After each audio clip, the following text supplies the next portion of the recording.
What's going on, everybody? It is the Go No Go Show. I'm your host, Nizam, with my man, Adam. Hello. We got a great show for you today. Yes, we But do. before we get started, let's talk social media. We have Twitter at Go No Go Show. We have At GoNoGo Show. IG. That's what the kids are saying now. Is it? Is that what the kids are saying? Yeah. I don't like the kids these The days. Instagram. Well, Instagram for us old people is at GoNoGo Movie Reviews. All one word. And YouTube. And YouTube is the GoNoGo Show. It's GoNoGo Show. So put GoNoGo as one word and then show. GoNoGo Show. You can see our pretty faces in every episode that we've done so far.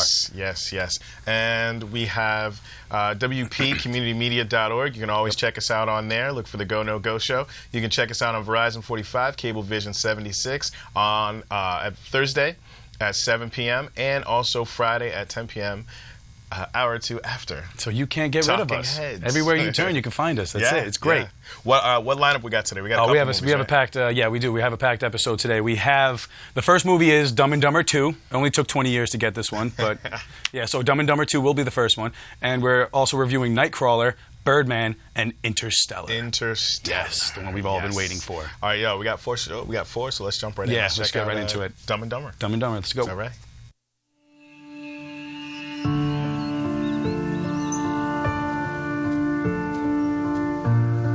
There he is again. Almost 2 decades and he still comes. How you doing, buddy? Brought you your favorite candies. Come on, Lloyd, you gotta get over her. Mary Samsonite was just a girl. That's it, kid. Come on, spit it out. God, yeah! Wait a minute. So you mean you have been faking for 20 years? Mm-hmm. And it was all for a gag? Yep. That's awesome! Why don't you roll me inside? We'll get the nurse to take the catheter out of me. We don't need nurses for that. But don't you have to... I like what you've done with the place. Who's this? Oh, that's Butthole. I found him out in the alley. Why'd you name him Butthole? Because of this. Good name. Totally fits. It's a postcard from Freda Felcher. Harry, I'm pregnant. Please call me. What do you think it means, Harry? Lloyd, I'm gonna be a dad. Ah! Look at the postmark. 1991. I had a daughter. I gave her up for adoption.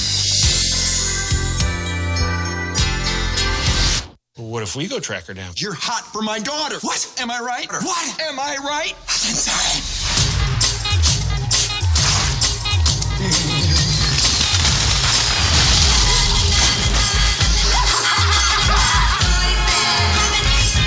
I like her a lot.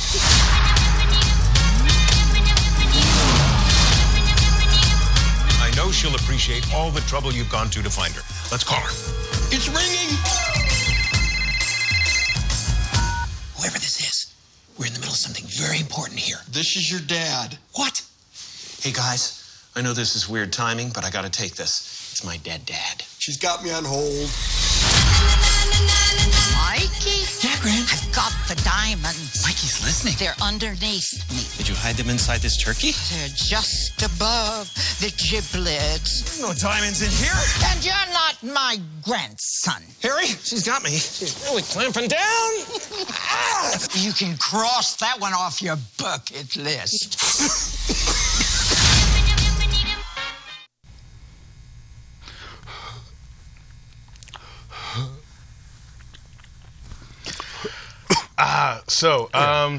Dumb and Dumber 2, 20 years took to make that. That was Took 'em 20 years to make that. 20 years too long, 19 years too early, 21 years too. Just too much. What do you got? I got nothing. Oh, well, there really is not much to give. I mean, the title says it all. Dumb and Dumber. It's dumb. I mean, the first one obviously is a classic. Came out of nowhere and it was endearing. It was sweet. It was funny. Absolutely hysterical. And this is a sequel nobody wanted. It's a sequel nobody thought should ever be made, which is fine. But one thing that I'm not too mad about is that it is 20 years later. So it's like Dumb and Dumber is already in the Comedy Hall of Fame, and this one is not gonna hurt its legacy. It's gonna go unscathed, and people are probably just gonna in the future just pretend like this one never happened. I don't think it's gonna bother the first one much. But I mean, it had some funny parts. I mean, you laugh because they're idiots. Look at that. Come on. How could you not laugh or at least giggle like, looking at their faces and whatnot? But wow, most of the funny parts are in the commercial. I dozed off in this one once or twice. Did you? Yeah, I don't. Yeah. The first one, I just, you know what? I don't get it. The first one I thought was okay. Okay. So you're not a lover of the first one as well. Like the whole these outlandish, kind of like Wayans, kind of. I do like Harold and Kumar. But well, they're definitely more intelligent buffoons. Yeah. But this one is just purely for the idiotic. But the thing I liked about the first one is that they were sweet. They were endearing. They were if they did horrible things, it was never it never had any malice behind it. It was just because they were idiots and hilarity ensues or whatnot. But this one they kind of changed over the years. I thought Lloyd got a little mean spirited. Yeah. There was a couple of gags in there that I would look at him. I was like, that's not like Lloyd. Like, why are you making him like a jerk?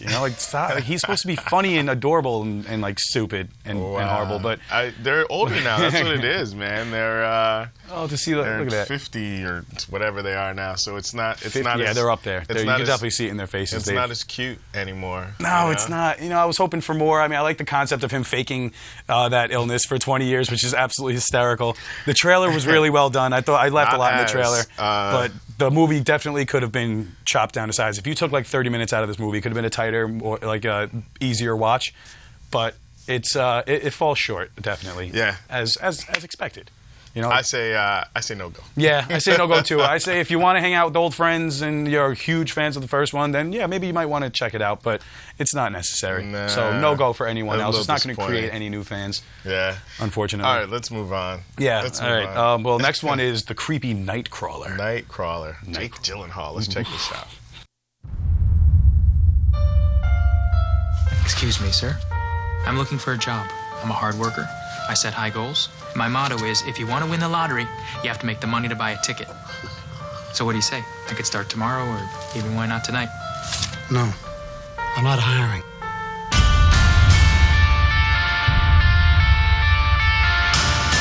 We're first. Go around. Get a shot inside the car. Hey, back away. I got it. I'm back. Will this be on television? Morning news. If it bleeds, it leads. Are you currently hiring? I'm starting a TV news business. You, get back. I film breaking stories. Maybe you saw my item this morning with fatal carjacking. No, I mean, I don't have a TV. Do you have a cell phone? Yeah. Does it have GPS? Yeah. Congratulations, you're hired. Okay. We're taking the next right. Good, stupid! Repeat the police. I will never ask you to do anything that I wouldn't do myself. Excuse me. I have something you'll be very excited about. You have a good eye. I want you to contact me when you have something. Something like this. Think of our newscast as a screaming woman running down the street with her throat cut. You will be seeing me again. Any unit, residential 211. A home invasion.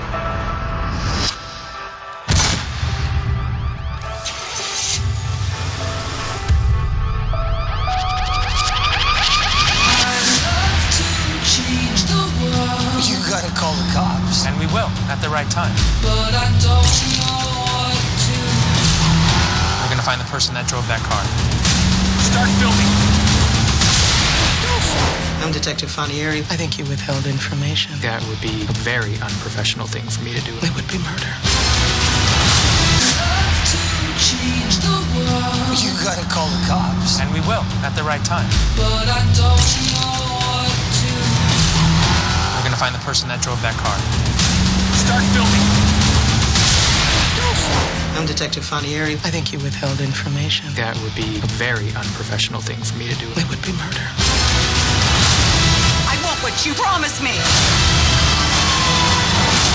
I want something people can't turn away from. 911, what's your emergency? We want all of it. Oh my God! I think Lou is inspiring all of us to reach a little higher. Wow. All right. Wow.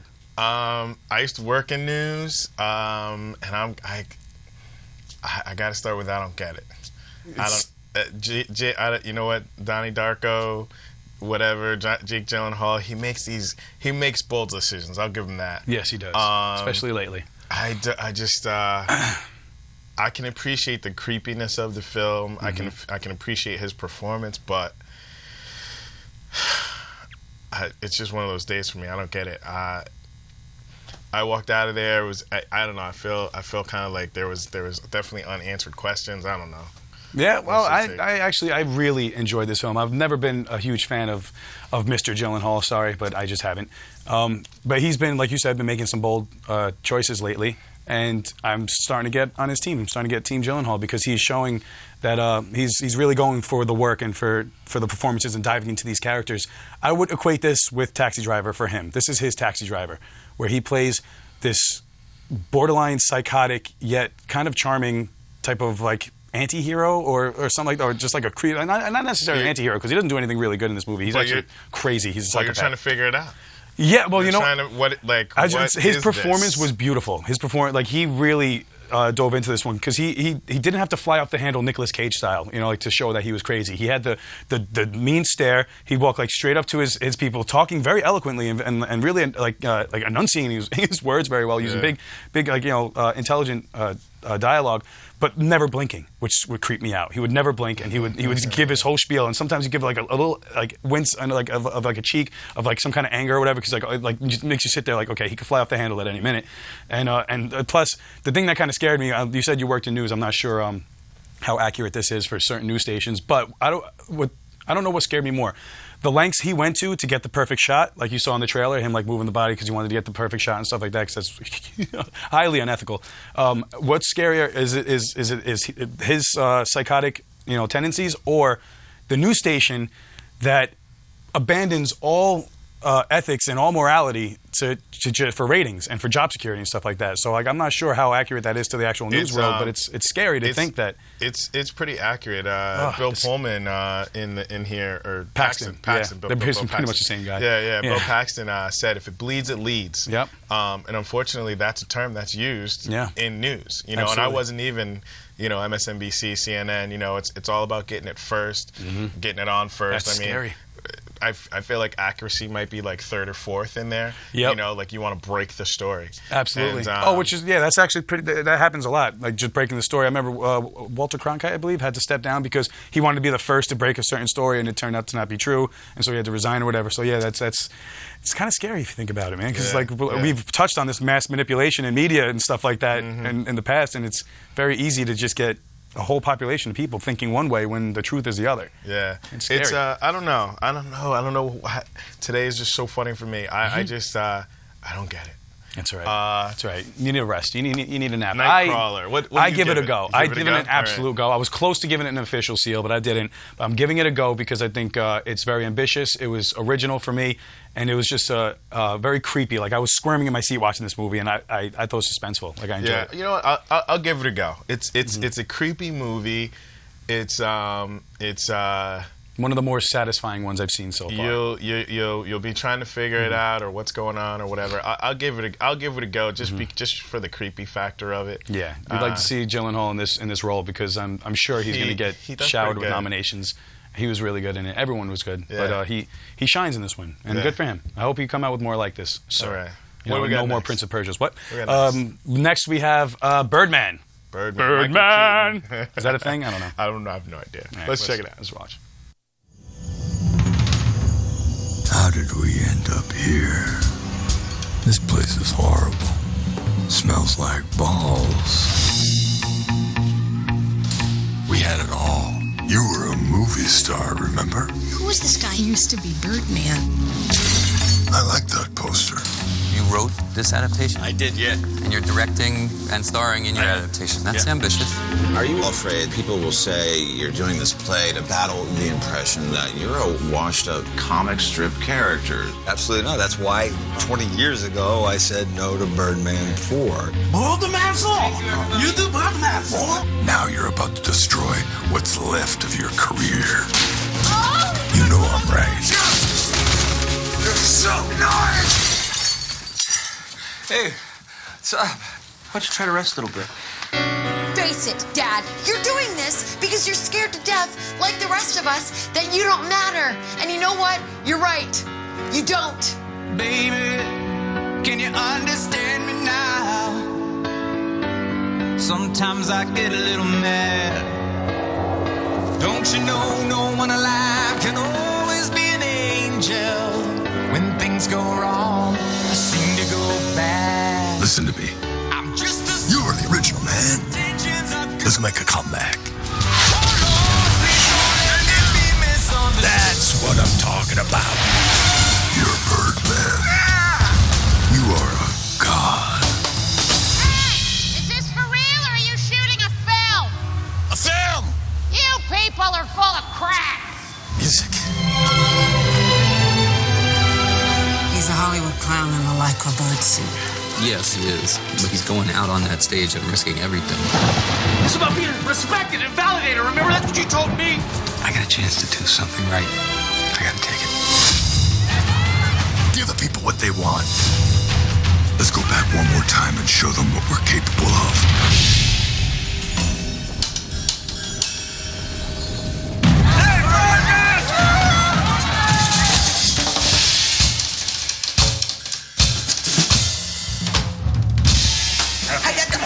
Let me get an autograph. Dude, you freaking rock!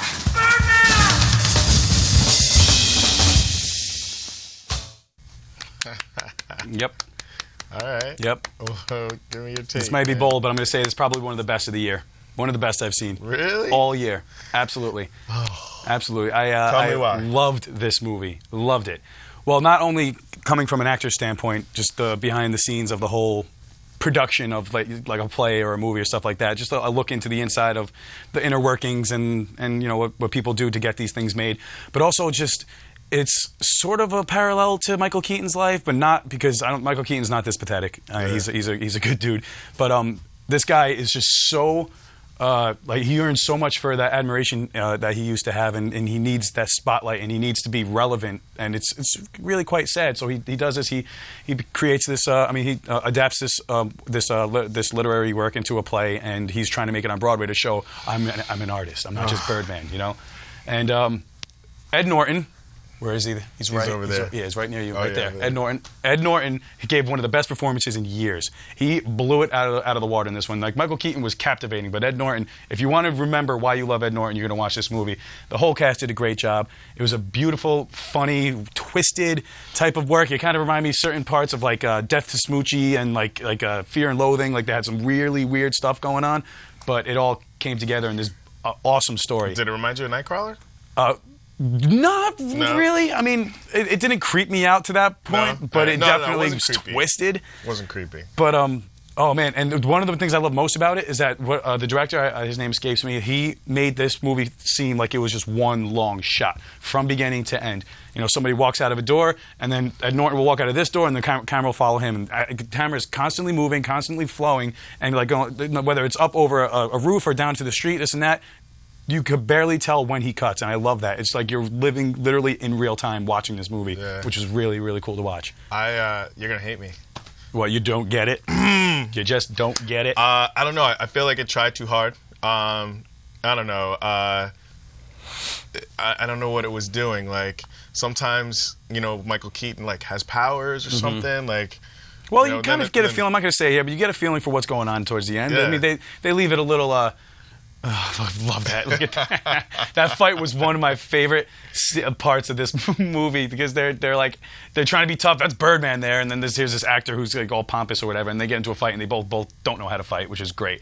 And Ed Norton really crushed that scene. But yeah, it's there's a lot of weird stuff going on, but you could kind of tell at the end like what it was all about. I love Ed Norton. Like when he's like, "You really gonna hit me right now?"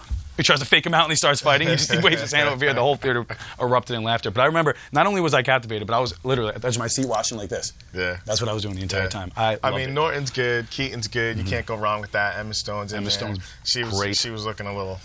You know, well, she's but true. I don't know. What do you give it? What do you give it? I give it a go. Not only do I give it a go, I'm making this one official. Oh wow! Yes, I'm making this one official. Absolutely, hands down.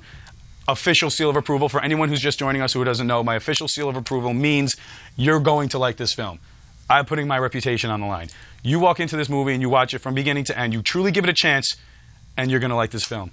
I'm telling you, guaranteed. Official go. Official go. I'm not even gonna say anything on this one. It's official go right here. So let's move on. We got a few more minutes. Yeah. Let's get to the next one. So we have Interstellar coming up. Christopher Nolan's Interstellar. What's that? Let's check it out. We used to look up in the sky and wonder at our place in the stars. Now we just look down and worry about our place in the dirt.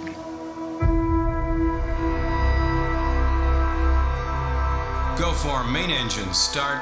T-minus 10. We must confront the reality that nothing in our solar system can help us. 9. I've got kids, Professor. How long would I be gone? 8. I'm asking you to trust me. 7. Murph. You have to talk to me, Murph. 6. I need to fix this before I go. You have no idea when you're coming back. 5. Main engine start. Couldn't you have told her you were going to save the world? No. 4. When you become a parent, 3. one thing becomes really clear. 2. And that's that you want to make sure your children feel safe. 1.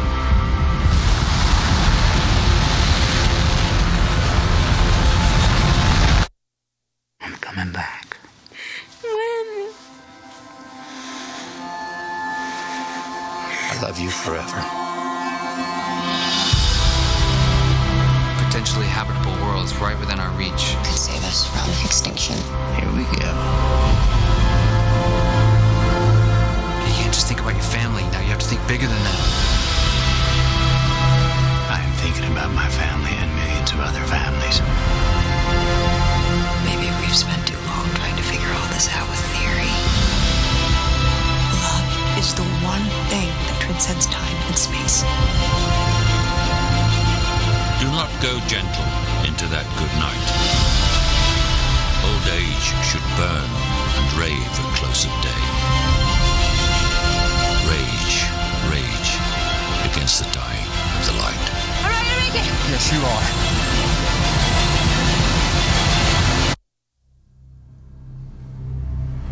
We'll find a way. We always have.